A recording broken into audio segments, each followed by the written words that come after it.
আসসালামু আলাইকুম এভরিওয়ান, কেমন আছেন সবাই? আশা করি সবাই অনেক ভালো আছেন। আল্লাহ তাআলার অশেষ রহমতে আমরাও ভালো আছি। লাইফস্টাইল অফ আফরোজা চ্যানেলে আপনাদের সবাইকে স্বাগতম। কাছে দূরে দেশ ও দেশের বাইরে যে যেখান থেকে বসে আজকের ভিডিওটি দেখছেন সবাইকে জানাই অসংখ্য ধন্যবাদ।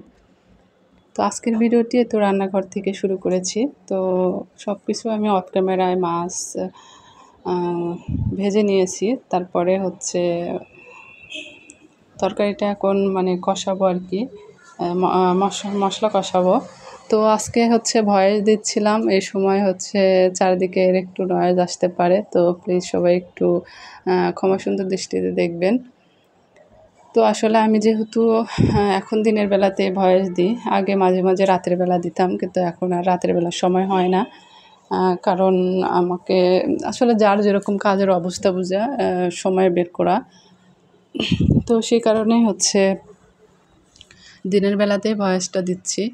আর আজকে আর মাছ টাছ ভাজা তেমন একটা দেখাতে পারিনি বলতে, আমি মাছ ভাজার সময় হচ্ছে একজন পরিচিত ভাবি আসছিল, তো এই জন্যে অল্প সামান্য একটু ফুটেজ নিলাম, মানে তার সঙ্গে কথা টথা বলে সে চলে গেল। তাকে বিদায় দেওয়ার পরে আবার আমি রান্নাঘরে এসেছি, তো অনেকটাই দেরি হয়ে গেল।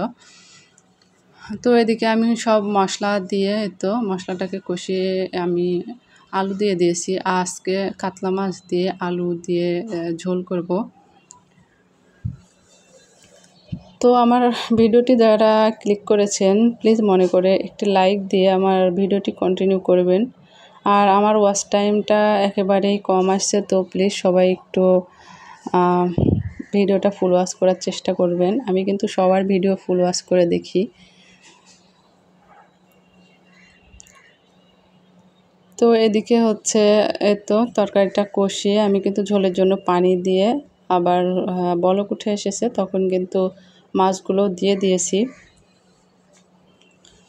আর আমাকে যারা নতুন বন্ধু করতে চান তারা একটা মানে কমিউনিটিতে পোস্ট করবেন, মানে লেটার দিবেন, তাহলে হচ্ছে খুবই সুবিধা হয়। তাহলে আমার মানে খুঁজে পেতে সুবিধা হয় আর কি। আর কমেন্টের নিচে লিখলে আর কি ইদানিং এভাবে বুঝতে পারতেছি না। আর একক সময় এক রকম কিন্তু আপডেট হয়, ফোনও আপডেট হয়, আবার অনেক কিছু, এই জন্য অনেক সময় হচ্ছে বোঝাও যায় না।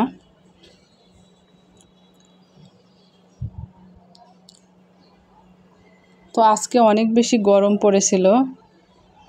আর যেহেতু কালকে অনেক রকম সবজি দিয়ে রান্না করা হয়েছিল, তারপরে হচ্ছে কালকের আগের দিন আর কালকে ডাল রান্না করেছিলাম। তো আজকে ভাবতেছি যে এরকমভাবে একটু শুধু আলু দিয়ে ঝোল করি।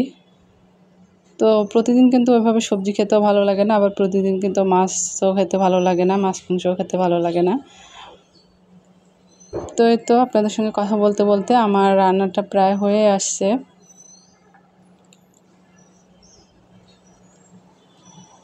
তো আমি দেখছিলাম যে আলুটা সিদ্ধ হয়েছে কিনা। তো আজকে রাত্রে হঠাৎ করে আবারও গায়ে জ্বর আসছিল, মানে এত পরিমাণ জ্বর। তো রাত হচ্ছে 10:30 অবধি সবার ভিডিও আমি দেখেছি। আসলে আমি যখন বাসায় থাকি বিকেল টাইমে, তো তার আগে বলি যে এখানে আমার হচ্ছে রান্নাটা হয়ে গেছে, আর আমি এখানে নামিয়েও নিয়েছি। আর যেহেতু এটা সাদা ডিশ, এ কারণে মানে চারিদিকে একটু মানে তেল ভরে গেলে একটু এমন দেখায়। তো যাই হোক, যেটা বলছিলাম যে আমি যদি বাসায় থাকি বিকেল টাইমে, দেখা যাচ্ছে যে কোনো কাজ নাই, বাইরে যাওয়ার কোনো কাজ নাই বা সেরকম কোনো কাজ নাই। আর আমি সবসময় কাজ সকাল থেকে দুপুরের মধ্যে শেষ করি। আর যদি অন্য কাজ থাকে, মানে ঘরের অন্য কোনো কাজ তেমন থাকে না, মানে খাটো করে ফেলি আর কি, কাজগুলো থাকে না বলতে কাজ আসলে করলেই কাজ থাকে, কিন্তু সেটা না, মানে না করলেও চলে, এরকম যখন থাকে তখন দেখা যায় যে আমার বাইরে যাওয়ারও কোনো প্রয়োজন নাই। তখন আমি একদম বিকাল থেকে সবার ভিডিও দেখে স্টার্ট করি। এজন্য আমি দেখা যায় যে 10টা 10:30টার মধ্যে অনেক ভিডিও দেখতে পারি। তো যেহেতু আমি রাত জাগি না, 11:30টার পরে আর জাগি না। যেদিন হঠাৎ একদিন শরীর খারাপ লাগে, ঘুম আসে না, সেদিনকের হিসাবটা আলাদা। তো যাই হোক 10:30টার দিকে 10:30 পর্যন্ত আমি সবার ভিডিও দেখছি, তারপরে হঠাৎ করে এত পরিমাণ জ্বর আসে।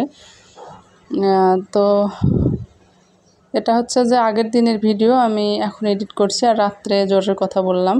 তো সকালে মানে উঠতে পারছি না, আজান কানে যাচ্ছে, নামাজ পড়ার জন্য উঠবো কিন্তু উঠতে পারছি না, এত খারাপ লাগছে, গলা টলা একদম ব্যথা ট্যাথা হঠাৎ করে এমন হয়। আর আমাদের এখানে হচ্ছে পানিটাও কেমন যেন, মানে খাবার পানিটা ঠিক আছে, কিন্তু যেগুলো গোসলের পানি বা আদার্স কাজকামের পানি, ওগুলো পানি মাঝে মাঝে কেমন যেন পানি আসে।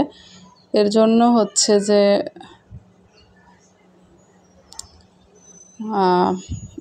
মানে সমস্যা হয় এই পানি থেকেই হয়তো, বা যেদিনই হচ্ছে গোসল করে ওঠার কিছুক্ষণ পর থেকে কেমন যেন গলার ভিতর কেমন হয়, মাঝে মাঝে, সব সময় না। তো এর জন্য মনে হয় জ্বরটা এসেছিলো। যাই হোক, আপনাদের সঙ্গে কথা বলতে বলতে এদিকে কিন্তু আমি করলা ভাজি করে নিয়েছি, মাছ ঝোল করে নিয়েছি, আর অফ ক্যামেরায় আমি হচ্ছে গোসল করে নামাজও পড়ে নিয়েছি। এখন এই তো খেতে বসে গেছি। তো অনেক দিন পর আপনাদের সঙ্গে একটু খাবারটা শেয়ার করলাম আর কি। তো করলা ভাজি যেহেতু অল্প পরিমাণে, আর অল্প পরিমাণে করলা ভাজি কিন্তু একটু ভাজা ভাজা টাইপের হয়ে আসে, তখন কিন্তু খেতে ভালো লাগে। আর একটু বেশি নিলে পরে ওটার একরকম স্বাদ, এটা আরেক রকম স্বাদ। তো যাই হোক, এই তো আমি খাবারটা খেয়ে নিচ্ছিলাম। তো মেয়েকে আমি খাইয়ে দিয়েছি, ও আজকে নিজে হাতে খায় নাই। তো ওর রুমে ও হচ্ছে যে ক্লাস করতেছিল, আমি গিয়ে প্লেটে করে ওকে খাবারটা খাইয়ে দিয়ে এসেছি। আর ও খাইয়ে দিলে খুবই পছন্দ করে, মানে ছোটোবেলা থেকে এমন একটা অভ্যাস হয়ে গেছে খাইয়ে দিয়ে এখনও বড় হয়ে গেছে, এখনও যদি ওকে মানে আমি খাবার খাইয়ে দিই তাহলে ও অনেক বেশি খুশি। বলে কি যে, মা তুমি আমাকে একটু হচ্ছে খাইয়ে দাও না, আমার হাত মাখাতে ভালো লাগছে না, মাঝে মাঝে এরকম কথা বলে, মানে কি বলবো।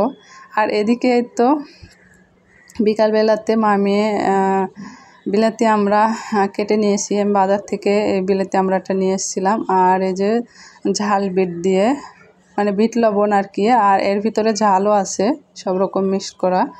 তো এটা দিয়ে হচ্ছে যে মাখিয়ে নিয়ে, তো সেরকমভাবে মাখাবো না, এভাবে একটু খালি ছিটিয়ে দেব, দিয়ে এটা খেতে অনেক বেশি ভালো লেগেছিলো। কারণ পুক্ত আমড়াগুলো খেতে কিন্তু ভালো লাগে, আর যেগুলো একটু জালি টাইপের ওগুলো কিন্তু অতটাও ভালো লাগে না। তো যাই হোক, আমি একদম ভিডিও শেষ পর্যায়ে চলে এসেছি। সবাই ভালো থাকবেন, সুস্থ থাকবেন, আল্লাহ হাফেজ।